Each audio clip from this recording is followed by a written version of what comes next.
د الویرا سره څنګه په 10 ورځو کې خپل ذکر 10 انچه غټ کړو.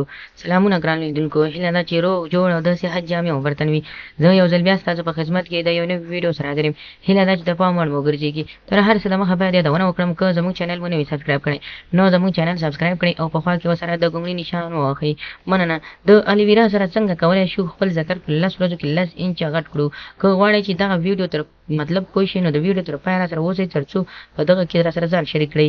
هغه خلک چې وغواړي چې خپل ذکر په 10 ورځو کې 10 انچه غټ کړي خو دا به تاسو ته ناممکنه ښکاري. که غواړئ چې تاسو خپلې مېرمنې ته خوشحالي ورکړئ، خپل ځان ته خوشحالي ورکړئ او ذکر مو غټ کړئ، قوي کړئ، مضبوط کړئ، نو تاسو الویرا تازه الویرا استعمال کړئ.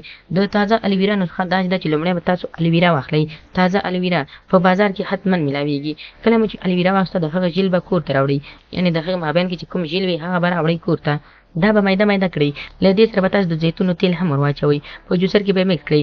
د هغه وروسته به تاسو د هګیو زیړ هم واچوئ، تر 2 یا 3 هګیو پورې به دا هم ور واچوئ. کله مو چې دا هم ور واچول نو له هغه وروسته به تاسو د زیړو نه وروسته یا د هګیو د هر څه نه وروسته تاسو کولی شئ 100 ګرامه شات یا عسل هم ور واچوئ، دې سره یې مکس کړئ. بوره به هم ور واچوئ، تر 10 یا 15 یا 20 ګرامه پورې بوره هم واچوئ چې خوږه شي. که څه هم د انسان زړه ته دا نه کېږي، دغه نسخه نه کېږي، ډېره داسې خویه بایه یو بل رقم ته ښکاري، خو بوی هم کوي، نو تاسو کولی شئ چې په 10 ورځو کې ځان قوي احساس کړئ.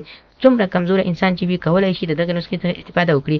بالخصوص هغه خلک چې تر 45 کالو څخه یې عمر زیات وي او بیا هم شوق زیات وي خو نشي کولی تر څو د مېرمنې سره سیکس یا کوروالی وکړي. تاسو کولی شئ په دغه طریقه د مېرمنې سره یوځای شئ.